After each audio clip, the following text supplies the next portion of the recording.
Assalamualaikum warahmatullahi wabarakatuh. Alhamdulillah. Wassalatu wassalamu ala Rasulillah Muhammad ibn Abdillah wa ala alihi wa sahbihi wa man walah.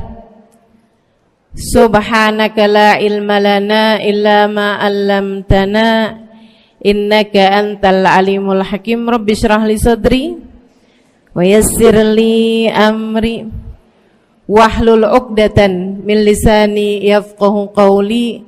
Amma ba'du. Alhamdulillah, ibu-ibu sekalian saya muliakan, hadiah indah di mana Allah mengizinkan kepada kita untuk menghadapnya. Bukan main. Siapa kita ini sampai diizinkan Allah untuk bolak-balik menghadap kepada Allah Subhanahu wa taala dalam salat-salat kita? Saya pernah dengar dari para guru-guru kami, guru-guru saya. Mereka mengatakan di saat orang salat, di saat kamu salat, di saat saya salat, bukan hanya karena saya mau sholat, kamu mau sholat, akan tetapi karena kamu dianggap mulia di mata Allah, sehingga Allah izinkan dirimu untuk menghadap padanya. Ketika saya sholat, bukan hanya karena saya mau sholat, akan tetapi karena saya punya nilai di mata Allah, sehingga Allah izinkan kepada saya untuk menghadap padanya. Sebaliknya, ketika kamu tidak mau sholat, bukan hanya karena kamu tidak mau sholat, akan tetapi karena kamu sudah jatuh dalam pandangan Allah, terhina dalam pandangan Allah, sehingga Allah tidak lagi mengizinkan kepadamu untuk menghadap kepadanya. Ketika seseorang tidak sholat, bukan hanya karena dia tidak mau sholat, akan tetapi karena ia sudah tidak lagi bernilai di mata Allah, sehingga Allah tidak izinkan dia untuk menghadap padanya. Teman-teman, saudariku sekalian yang saya muliakan, kalau bicara tentang sholat nih teman-teman, ada 4 tingkatan, ada 4 kelas. Untuk kamu melihat sholatmu sudah ada di kelas yang mana? Kalau saya boleh bilang kelas teratasnya nih kelas bisnis, oke lah ya. Kelas bawahnya lagi kelas atasnya kelas eksklusif ya, kelas eksekutif. Terus bawahnya lagi kelas bisnis, bawahnya lagi kelas. Tapi ada 4 kelas, bawahnya lagi kelas gerbong. Nggak naik dalam kereta nih ya. Kelas yang paling bawah kita bahas nih, kelas gerbong nih. Kayaknya naik di atasnya nih ya, gerbongnya. Teman-teman sekalian, orang yang di saat mengerjakan sholat, dia kerjakan juga, tapi merasanya sebagai beban. Ya ampun, udah maghrib aja, baru juga asar. Ya ampun, males banget dah. Ini gak ada rusuh nih, kita kan lagi jalan-jalan nih, kita kan lagi belanja nih di Tanah Abang. Itu jamaah aja gimana sholatnya? Nah ini orang-orang yang menganggap sholatnya sebagai beban, malas kalau disuruh sholat, terutamanya subuh. Terutamanya sholat subuh. Ini Allah ceritakan orang-orang yang seperti ini adalah kelompoknya orang munafik, naudzubillah. Alladzina idza qamu ila sholati qamu kusala. Orang-orang yang kalau disuruh sholat bangun juga sih, tapi malas banget. Setan nih nemenin dia, kayak naroin batu di atas kepalanya, bikin dia berat mau ngerjain sholat. Kalau lagi tidur, ngipas-ngipasin matanya, bobo aja lagi. 5 menit lagi, 5 menit lagi. Bangun-bangun udah siang. Pernah terjadi padamu?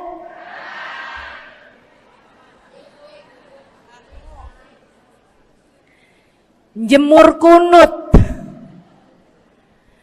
Bu, yang dijemur tuh jemuran aja, cucian aja. Jangan sampai jemur kunut. Kunutnya dijemur ya. Ketika ada seseorang yang disampaikan kepada Nabi Muhammad bahwasanya orang itu tidak bangun kecuali sesudah azan subuh, artinya enggak tahajud, artinya enggak bangun di sepertiga malam terakhir, bangunnya sesudah azan subuh. Nabi mengatakan padanya tentang orang itu. Nabi bilang pada para sahabatnya, inna syaitan bala fi udhunih. Itu adalah orang yang telinganya dikencingin sama setan. Pada pernah dikencingin setan? Kalau bangunnya habis azan tuh dikencingin setan. Kalau bangunnya udah terbit matahari dikencingin siapa kira-kira? Insyaallah. Teman-teman saudariku sekalian yang saya muliakan, alladzina idza qamu ila salati qamu kusala, malas bener kalau diajakin salat, sampai sebagian salatnya dikerjakan keluar dari waktunya. Yang seperti ini masuk dalam firman Allah Subhanahu wa taala, a'udzubillahi minasyaitonir rajim, fawailul lil musallin alladzina an salatihim sahun. Fawailul lil musallin alladzina hum an salatihim sahun. Celaka orang-orang yang salat. Kenapa kok orang salat celaka ya Allah? Sebab mereka an salatihim sahun, melalaikan salat mereka. Apa maksudnya melalaikan? Imam Sayyidina Ibnu Abbas dalam salah satu tafsir beliau mengatakan, alladzina yuakhiruna an waqtiha au yuqaddimuha ila ghairi waqtiha. Orang-orang yang mengakhirkan salat sampai keluar dari waktunya atau memajukannya sebelum waktunya. Mau pergi ke Tanah Abang nih, jam 11. Ntar kita ribet nih urusan sholat duhur. Dah sholatin sekarang aja. Ini orang-orang yang fawailul lil musallin. Bu, sesibuk apapun dirimu, jangan pernah ninggal sholat. Bu, lagi ngerjain perkara penting apapun kamu, jangan pernah mengakhirkan sholat. Jangan pernah mengeluarkan sholat dari waktunya. Kenapa gitu? Karena bu, sholat itu urusanmu sama Allah. Gak ada yang lebih penting daripada itu. Gak ada yang lebih penting daripada itu. Siapa yang mementingkan Allah, dia bakal dipentingin sama Allah. Siapa yang meremehkan salatnya, berarti dia telah meremehkan Allah. Siapa yang meremehkan Allah, dia akan diremehkan oleh Allah. Na'udzubillah min dzalik. Buat adik-adik jomblo, jangan pernah mau kawin sama orang yang gak sholat. Biarpun kamu udah nunggu cukup lama, kalau ada yang lamar kamu dan dia gak sholat, jangan mau bu. Dek, ibu-ibu juga, kalau ada yang janda di sini,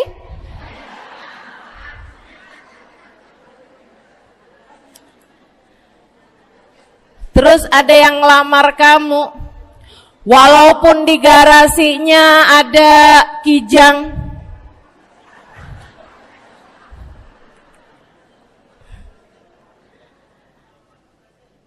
ada bebek, motor maksudnya ya, datang melamar kamu, jangan terima.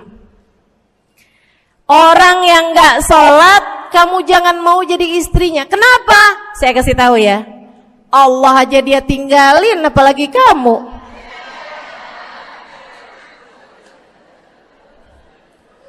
Allah aja dia tinggalin. Siapa yang tidak berguna baginya peringatan Allah, maka tidak akan berguna baginya peringatan dari siapapun. Tapi dia mencintai saya, Ustazah. Dia mencintai saya cinta mati katanya. Sekarang tungguin setahun 2 tahun, cintanya hilang, tinggal matinya. Tapi dia mencintai saya luar biasa, Ustazah. Dia tak sanggup hidup tanpa saya. Itu namanya cinta monyet. Tungguin 2 tahun, cintanya hilang, tinggal.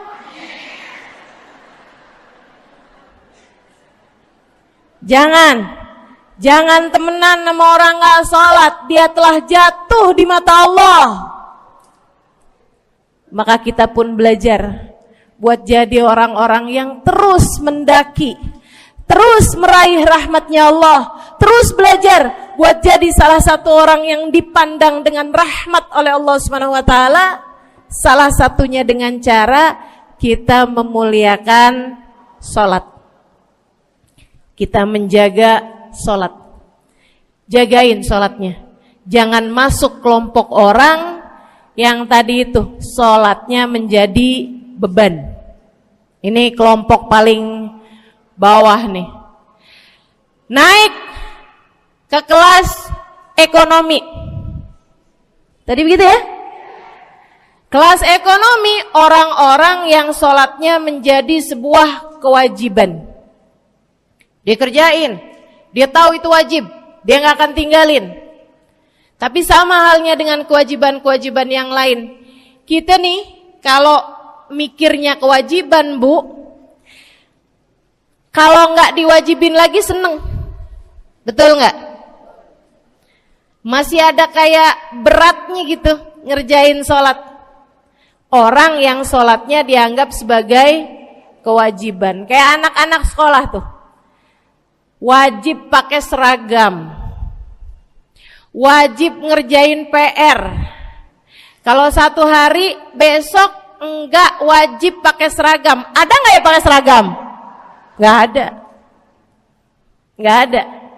Enggak ada yang besoknya dia pakai seragam terus tanyain, "Kenapa kamu tetap pakai seragam?" Abisnya saya suka sama seragamnya. Enggak ada. Karena mereka menganggap pakai seragamnya adalah kewajiban. Sekolahnya sebagai kewajiban. Jadi giliran besok libur anak-anak, hore gitu. Ada orang-orang yang sholatnya dianggap sebagai kewajiban. Nggak ada yang nambah kalau kewajiban tuh. Sholat sunnah boro-boro. Sholat wajib aja kalau bisa dibikin sesingkat mungkin akan dilaksanakan dengan cara yang sesingkat-singkatnya.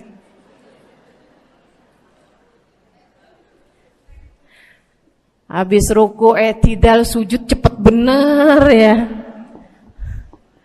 Malaikat raqib sama malaikat atid nih udah tahu aja kalau dia sholat. Habis ghairil maghdubi alaihim waladdallin. Malaikat atid bilang sama malaikat raqib, kulhu, catat kulhu udah pasti.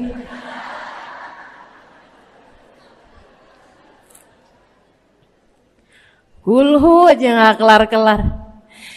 Teman-teman saudariku sekalian yang saya muliakan, sholatnya dianggap sebagai sebuah kewajiban. Nggak nambah dengan sunnah, namanya wajib. Kita naik lagi insyaallah. Sholatnya kita naikkan dari yang kewajiban kita naik menjadi kelas bisnis, sholatnya sebagai sebuah kebutuhan. Bu, mudah-mudahan nih ibu-ibu, teman-teman semuanya yang sedang menyimak kajian pada hari ini, saya doakan, karena saya berharap saya pun juga didoakan, agar menjadi salah satu orang yang sudah berada dalam tingkatan ini. Sholat kita tahu adalah kebutuhan kita. Sama kayak kebutuhan makan, Bu. Ibu kenyang nggak kalau makan nasi doang 2 piring? Kenyang. Siapa yang bilang nggak kenyang? Kalau kamu makan nasi doang sepiring, kenyang apa nggak kenyang? Kenyang. Akan tetapi pasti ibu-ibu mau nambah dah. Nambah apaan? Lauk. Nambah lauknya. Ada ikan asin, ada sayur asem. Langsung pada lapar nih. Ada sambal. Masya Allah, ada tempe goreng. Udah Bu ya, tetangga lewat kagak nyadar. Masya Allah. Teman-teman sekalian, kita nambah, bahkan udah kenyang pun kita masih cari lagi tambahan. Makanan apa nih yang bisa kita makan? Karena kita tahu makan adalah sebuah kebutuhan kita. Kita perlu sama makan. Kita butuh sama makan. Maka demikian pula dengan orang-orang yang sholatnya sudah dia tahu adalah sebagai sebuah kebutuhan. Cukup sih duhur 4 rakaat, dia nambah. Ada qobliyahnya, ada ba'diyahnya. Jam-jam 9 pagi nggak ada sholat wajib sih, tapi pengen ngemil, ya Bu ya, dengan cara kerjain sholat duha. Malam-malam abisnya isya, ampun mau tidur, ingat katanya Nabi, pesannya kepada Sayyidina Abu Hurairah, wasani habibi, kata Abu Hurairah, an utir qabla an anam. Kekasih saya Nabi besar Muhammad, kata Abu Hurairah, kasih pesan pada saya untuk jangan tidur sebelum sholat witir. Jadi habis kelar sholat isya langsung sambung sama witirnya. Dia tahu sholatnya adalah sebagai sebuah kebutuhan. Kebutuhan. Saya butuh untuk sholat karena saya butuh kepada Allah. Saya perlu sholat karena saya perlu kepada Allah. Saya perlu sholat karena saya tahu urusan saya sebesar apapun saya rasakan adalah kecil dalam pandangan Allah. Saya perlu sholat karena permasalahan dalam hidup saya yang saya rasakan sebesar gunung di atas pundak saya, di atas punggung saya, di hadapan Allah tak sampai seperti setitik debu yang mudah saja untuk dia angkatkan dari kehidupan saya.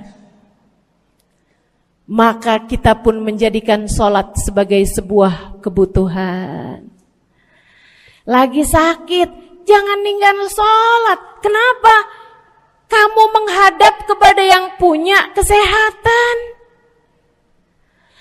Lagi banyak utang, jangan ninggal sholat. Sama, jangan utang lagi. Karena kamu menghadap kepada pemilik segala kekuasaan, pemilik dunia dan akhirat, pemilik semua uang di atas muka bumi ini adalah Allah. Makanya Habib Ali Habsyi, penulis kitab Maulid Simtud Durar, yang tadi ibu-ibu baca maulidnya, beliau pernah bilang, Ada dalam salah satu diwan beliau. Diwan tuh syair-syair beliau itu ya. Ali idza qad marid syafahu fi'lus shalah la'alla syirrus sifa fi wad'i tilkal jibah. Kata beliau, Ali nih kalau lagi sakit, nih Habib Ali ya, beliau tuh padahal punya amal ibadah sangat banyak. Tapi Habib Ali bilang, Ali idza qad marid syafahu fi'lus shalah. Ali nih kalau lagi sakit, sembuhnya sama sholat. Sembuhnya sama sholat. La'alla sirrus sifa. Rasa-rasanya memang Allah letakkan rahasia kesembuhan ada pada fi wad'i tilkal jibah, terletakkannya jabhah kita, dahi kita di tempat sujud. Di sana semua permasalahan-permasalahan dalam hidupmu menjadi ringan. Saat kamu meletakkan dahimu di tempat sujud, kamu berbisik lirih kepada Allah, akan tetapi suaramu didengar